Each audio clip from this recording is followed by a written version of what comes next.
Hi, wrestling fans. Thanks for clicking today's Dreaded D Rose report. Well,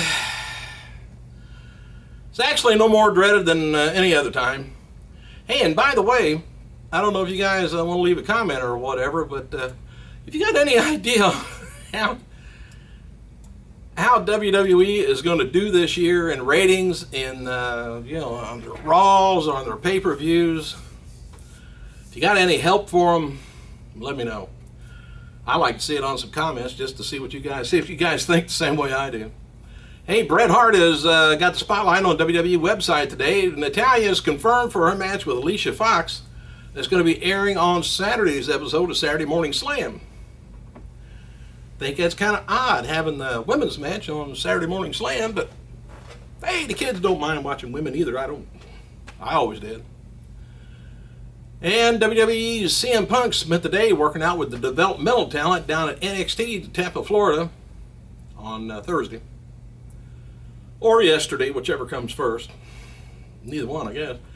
Anyway, he did stick around and watched the last night's live event. And Bill DeMond, he had to say on Twitter, "Thank you, Punk, for spending time down here with us all.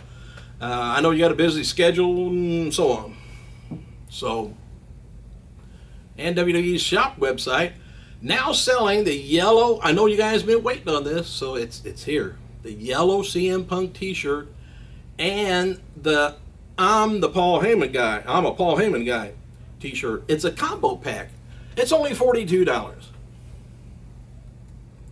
Oh, I don't know how many they sell of that, but anyway, former WWE and WCW star Jim Powers turns 55 years old today, which the last I've heard from him, he had some kind of a medical problem, and I can't remember whether it was a staph infection or what it was, but he wasn't doing too good. I haven't heard any more, so I guess he must be better. He's got a birthday. While La Parka 2 turns 47 years old, and this would have been the birthday, and 43-year-old WCW star Chris Kanyon. And Zack Ryder is finishing his music video, Hosky. Wonder where he got that name from. Anyway, hey, pay-per-view provider In Demand has released the following synopsis and a poster for February's Elimination Chamber 2013 pay-per-view. Said, "We've known that The Rock has been confirmed for the show, and from the looks of the poster, it appears that the People's Champ's going to be participating in his first Elimination Chamber match." I don't know how he missed that while he was there the first time around. Says, on the road to WrestleMania, the path of greatness travels through many formidable roadblocks. Watch as The Rock, Punk, Cena, Ryback, Sheamus, all your favorites superstars lay it on the line. WWE's Elimination Chamber, Sunday, February 17th, 8 p.m. Oh, and please make a note of this. Here's a list of The Rock's movies for the next couple of months. Well, more than a couple of months, I guess. Anyway, February 22nd, Snitch.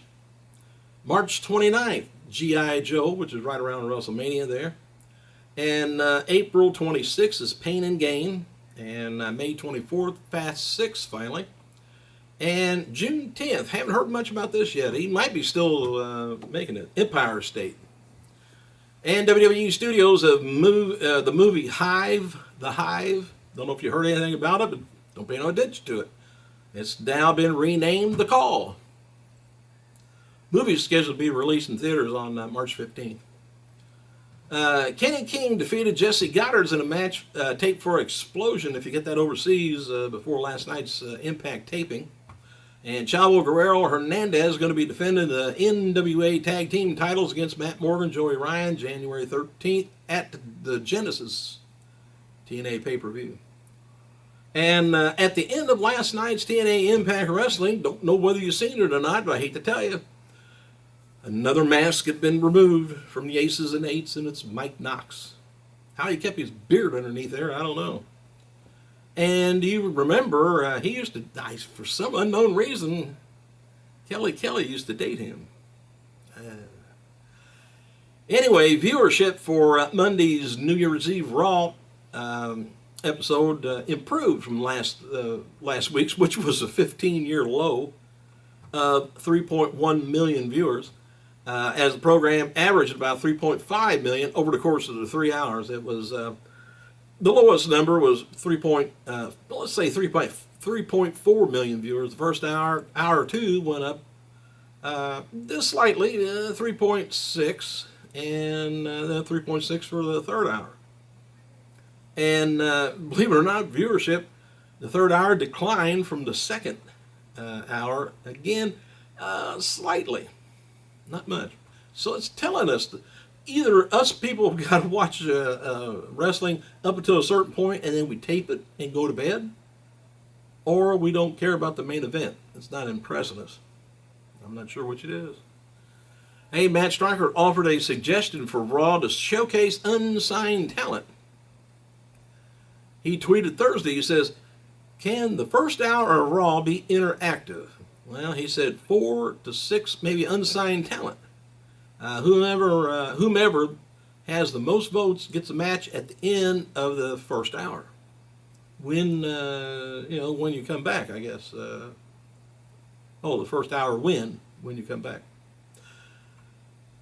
So, does that sound familiar? Maybe like Gut Check?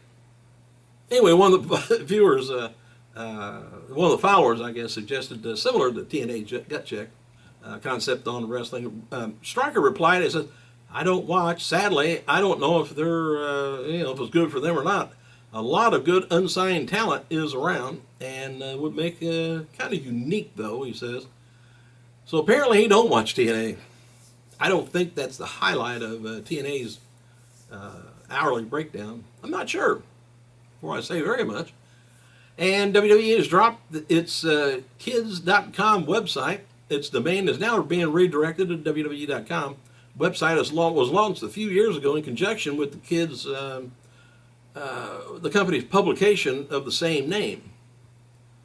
So, are they getting the idea maybe kids just don't watch that much wrestling?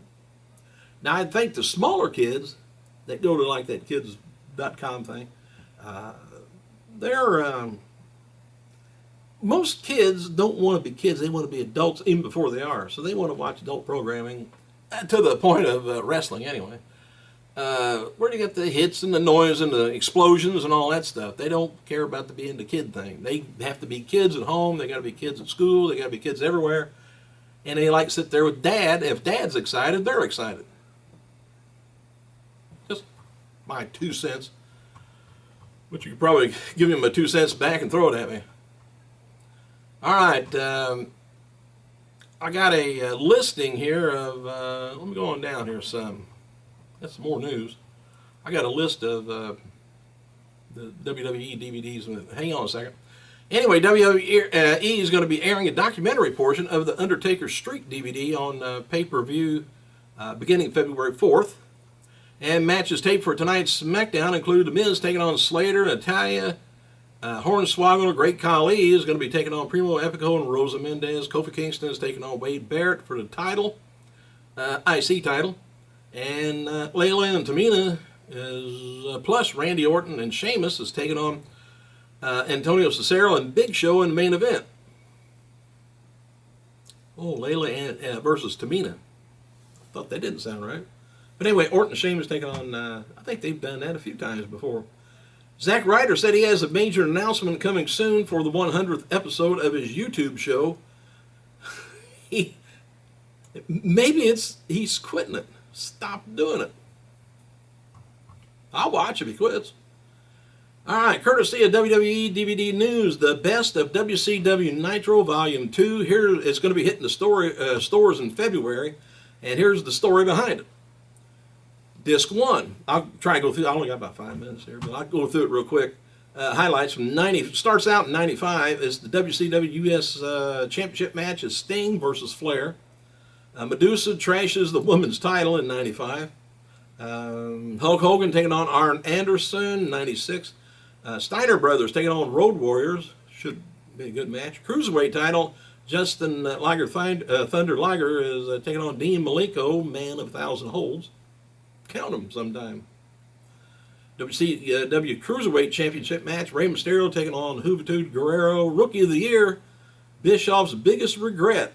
Says the 30th September 1996. That's all it says. WCW Intercontinental Challenge. Let's see. Diamond Dallas Page versus Jeff Jarrett in 96. Lone Wolf. Kevin Nash patches up potholes. Hogan makes Sting worship him. I don't know. Anyway, then we got Scott Hall taking on Ric Flair in 97 in June. Then they got a celebrity disc thing with Hogan and Rodman and Lex Luger and the Giant. Rey Mysterio taking on Kevin Nash. La Parka taking on Randy Savage. Goldberg taking on Hugh Morris in 97.